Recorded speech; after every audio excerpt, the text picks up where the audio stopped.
It's my honor to introduce a man who needs no introduction, someone whose very presence affirms a defining commitment of our school, a commitment to ground the training of every artist at Hussian College in the study of story, even myth. To this end, it's incredible to stand here and introduce a key guide at Hussian. He's a pillar of our first semester course, as mentioned, Story Mediums and Genres, a course that initiates our young artists into the journey we call Hussian, a journey that you will soon complete. Christopher Vogler has been the most influential teacher of myth to storytellers since he wrote The Writer's Journey, a fixture among canonical masterworks on the duet between myth and story that's become a must-read for storytellers and scholars of all kinds, a Trojan horse of industry-leading lessons that unlocks the door to myth, if not meaning. Mr. Vogler worked as a story consultant in the departments of 20th Century Fox, Paramount, Walt Disney, where he contributed to Aladdin and Lion King. After publishing his landmark work, he then developed stories for 101 Dalmatians, Fight Club, which you've seen the posters on the walls here, and Courage Under Fire, Volcano, and The Thin Red Line. I'd like you to join me in welcoming Christopher Vogler.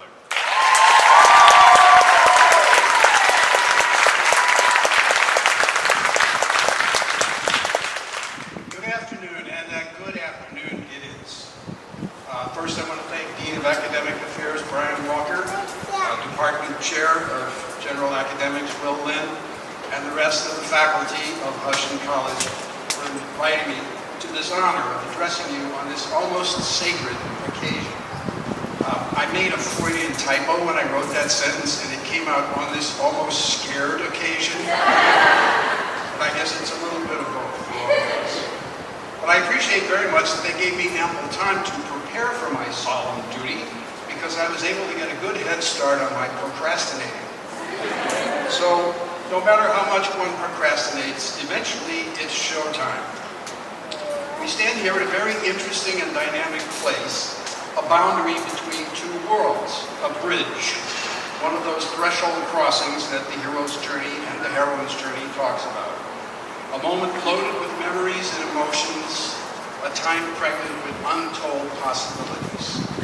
As soon-to-be graduates, you stand on an arrow of time, unable to look back at all that brought you to this point, a backward look that encompasses your own struggles and joys, but also the march of your ancestors and the artists who came before you, all the way back to the Stone Age.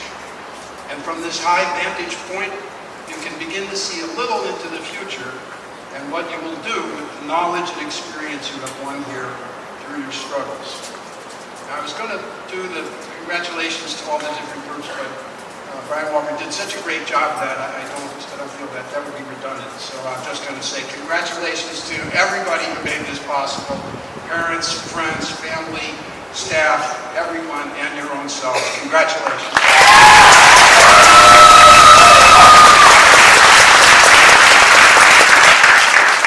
It's customary in this kind of address to deal out some bits of wisdom or useful guidelines for living along the lines of that famous speech that is strongly attributed to Kurt Vonnegut that begins, wear sunscreen. That would be particularly good advice today, but I can't really top that one. But my own homespun version would be just to pass along a rule of thumb or a principle of living that has been useful and stuck with me. This one fell into my lap when I was fresh out of college and doing a 3-year tour in the Air Force as a motion picture production officer, making documentary films for Congress and the Pentagon about the military space program. I had a wonderful mentor there, a grouchy, rather cynical film editor who had been a combat cameraman in the Korean War. He warned me that the scripts I was writing for the top brass were a little too complicated. He told me about the KISS principle, which stands for keep it simple, stupid. That seemed like an abstract principle until my crusty but benign mentor made it concrete for me. Lieutenant, he said, you gotta make it so even the general can understand it. So keep it simple is a solid rule for your art. As I passed through film school and worked my way into the movie business, I accumulated other rules of thumb in the field, and I learned things. I picked things up from mentors along the way, as you will, and as you already have from your professors here. I got one good nugget from the co-creator of the Marvel Universe, Stan Lee, when I was lucky enough to be working for him writing treatments as he struggled to launch his mythic character, the Mighty Thor, as a live-action film franchise. My treatments were too detailed, too complicated. I still hadn't learned the lesson of keep it simple, stupid. And when I asked Stan what was wrong, he said with admirable simplicity, sell the sizzle, not the bacon. Of course, what he meant was give studio executives the glittering highlights, create a delicious spell of magic, but don't get bogged down in details that they can criticize and pull apart. This is good advice for doing pitches and presentations. Sell the sizzle, not the bacon. I could go on with my catalog of little life lessons, but the point is you will discover and invent your own. I encourage you to write them down and collect them and keep reminding yourself of them every so often. Now, this is a commencement ceremony, and I am giving a commencement address, and I never pass up an opportunity to delve into word origins, so I looked at the origins of the word commencement. I can't help it, I'm a word nerd. Tracing words back to their roots is how I search for deeper layers of meaning, for some idea of what people were trying to describe when they made up the word. In this case, commence originally meant to begin something, but with extra emphasis, like really, truly, a new beginning of something major. So we are all gathered here to launch you, to initiate you in a big way into a new life with our full support and good wishes, emphatically. Now, as you know, I'm a student of that literary and psychological pattern known as the hero's journey. You might have heard of it. I don't think you could go through the school without hearing about it. I am aware that it, needs some editing and it needs some critiquing, and I'm delighted to see that this school is a center for reinterpreting the journey and expanding it to include the heroine's journey and all other kinds of journeys, and to make its design more inclusive and complete. And Will Linn here is a pioneer and a leader in that important effort.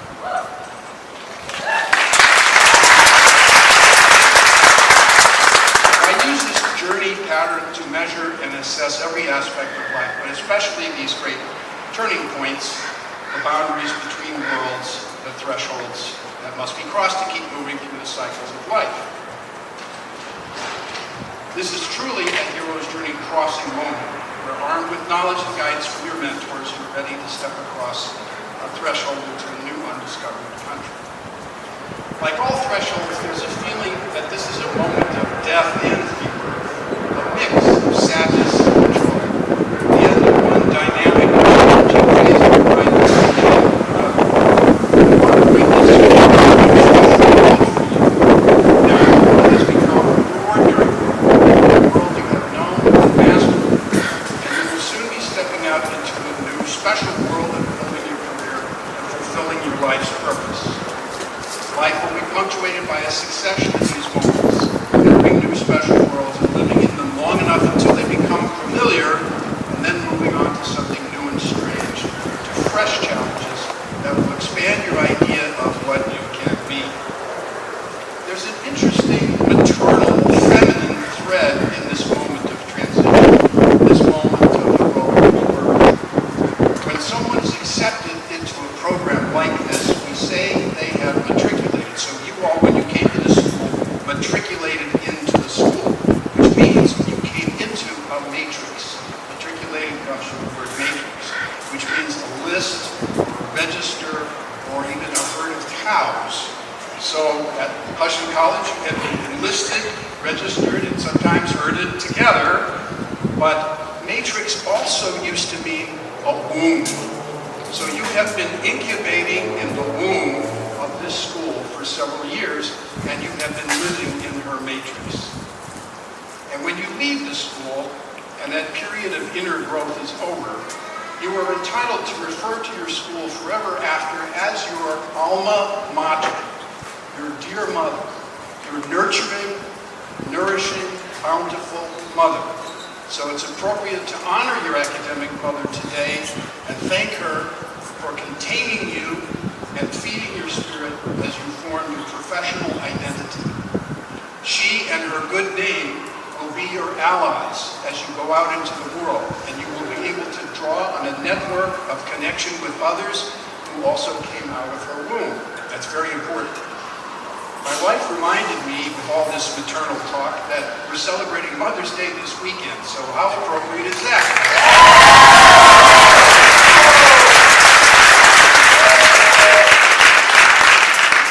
Another word of the day is graduate or graduate.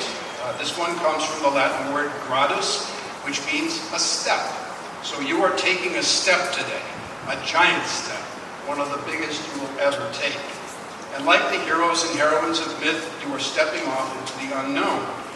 You will be using technology and story forms that haven't been invented yet. You will all be pioneers, explorers, and inventors of new media and new ways of telling stories. But I'm confident you won't forget the best of the old ways and will find new uses for the good old tools of movies, music, dance, acting, and for the reliable guidance of the old myths. You're taking a giant step into the unknown because you can't predict where your quest will take you. It seemed to me, as I started my career, that in Hollywood, all the arrows of my intention were corkscrewed. I aimed at something, but I ended up someplace else. And sometimes, you know what? It was better. I might even hit the intended target with my corkscrew arrow, but it would get there by a twisting, wandering, unpredictable path, and it would take far longer than I planned. Usually, so I could learn some lesson that prepared me better for when I finally did reach my goal. I think you will learn to accept this quality about your career path and even come to enjoy the winding and unpredictable road of a career in entertainment, show business, the arts, healing the planet, whatever you want to call it. And I think that is your job description, healer of the planet. You are in line to be a special kind of hero, a culture hero. There are military heroes, scientist heroes, builder and nurturer heroes, but you will be the culture heroes. You are part of something, an ancient cult, a cult of culture, a heritage of people united in intention and belief that stretches back to the Greeks and beyond, way, way beyond. You are walking the road of the artist that winds back to the first shamans who danced to make peace with the spirits of nature and painted the great beasts of their world on the walls of their caves, who wore masks and made shadow plays about their gods and heroes and heroines by firelight. You are at one with those shamans, carrying on their work of healing their people with music, dance, and stories brought at great costs from the worlds of the gods. Shamans like you are selected, as you have been, by unusual sensitivity or unusual hardship. And you know what I'm talking about, each of you. That hardship and sensitivity may shatter you and transform you into unique transmitters and interpreters of messages from the other world. In those times, and right up to the ancient Greeks, all performances were religious, spiritual events. The actors, musicians, and dancers gave themselves over to the spirits, gods, and elemental forces they were trying to represent and connect with. The theater was a sacred place of transformation, attached to the temple that honored the mysterious god Dionysus, the wild, creative, inspiring god of actors and artists. As part of the great community of artists and visionaries who've been entertaining and enlightening their people for thousands of years, you have an almost sacred duty. And that mission, I have come to believe, is nothing less than to heal the planet. Heaven knows it needs healing. The world is sick, obviously, but it has always been sick, and it has always needed the healing that only the arts can bring. To heal the planet, I think, is to master the art of controlling vibrations. Science and mysticism agree that everything is vibrating. Everything we can see, hear, taste, and touch is vibrating. The air, the atoms, the earth itself, your own body, even the audience is vibrating. Your job, as I see it, is to improve the vibrational rate of the world and of the audience by helping people become more conscious through your arts. Raise the vibrational rate, tune it up, refine it, help your audiences discover themselves and connect with the world around them. How do you change this field of vibration? It starts with what's right in front of you, literally, what's within reach, what you can see right here. Clean up your desktop, sweep the floor of the studio, write one true sentence, reread your script, go over and do another practice on your speech, create a dance move that no one's ever seen before, compose a shot that reveals a truth about the human heart. Say a kind word. All these little actions performed with positive intention ripple out, radiating and spreading their influence until the world I worked at the studios and I had to report on the scripts I had read and argue for the ones I passionately believed should be made into movies. I realized I was often pointing at the chakras of my own body, those invisible centers of energy that are vibrating up and down our spines. I would say, the story really got me right here, pointing at my throat, in the throat chakra. It choked me up, or it got me right in the gut. I realized something in those good stories had reached into my body and actually changed the way I vibrated in those invisible centers. You and your stories and creations have the power to do that. So your job is to learn how to play the instruments of human feelings, how to reach into those chakras and intensify and purify their vibrations, to guide your audiences to higher consciousness, to greater awareness of themselves and their potential, to greater appreciation of other people and ways of life, to greater respect for our mother, the earth. I want to leave you with a little story that contains the most universal piece of advice, the most all-purpose guidance system I've ever encountered for any career. Once upon a time, my wife and I were on a pilgrimage, an artistic quest. We were traveling in Maine, and we had heard that it was possible to visit the studio of the great landscape painter Winslow Homer on a peninsula called Prout's Neck. We admired his paintings and really wanted to see where he had worked, a shrine to one of our artistic gods. But we got totally turned around and lost and we couldn't find him. My wife said, "No problem, honey, just get out and ask someone for directions." Well, you know, men hate to do that. We don't like to admit that we don't know how to find something. But I obeyed, I complied, and I looked around for someone to ask, and the only sign of a human anywhere was a pair of worn boots sticking out from under an old car, where an old man was working on one of those wheeled creeper things that you use to work under your car. I reluctantly approached and I asked the boots, "Could you tell me how to get to Winslow Homer's house?" The man slowly slid out from under the car and looked up at me. And no, he didn't say, "You can't get there from here." Instead, in that same Maine accent, he said, "Just keep going till you get there." Well, of course, he was right. There was only one road on this peninsula. And if I kept going on it, I must inevitably reach my destination. We kept going till we got there and enjoyed our visit to the artist's shrine. But I realized that man had given me a tremendous gift with that phrase, a piece of advice that covers all situations and points the way past all obstacles. So I pass it on to you. Just keep going till you get there. You may not even know where you're going, but don't worry about that. Just keep going, one foot in front of the other. Keep marching. Trust the shining, time-worn path of the artist that you were walking on. Trust your stories. Trust your instincts and experiences. Trust the vibrating organs of your body. Trust your passionate artistic heart.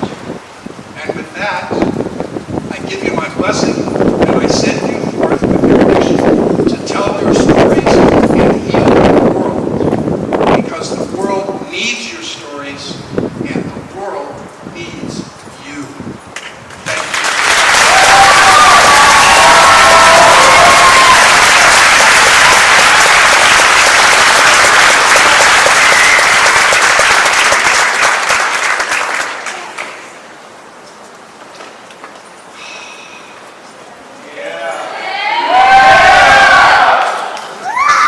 Thank you, Chris.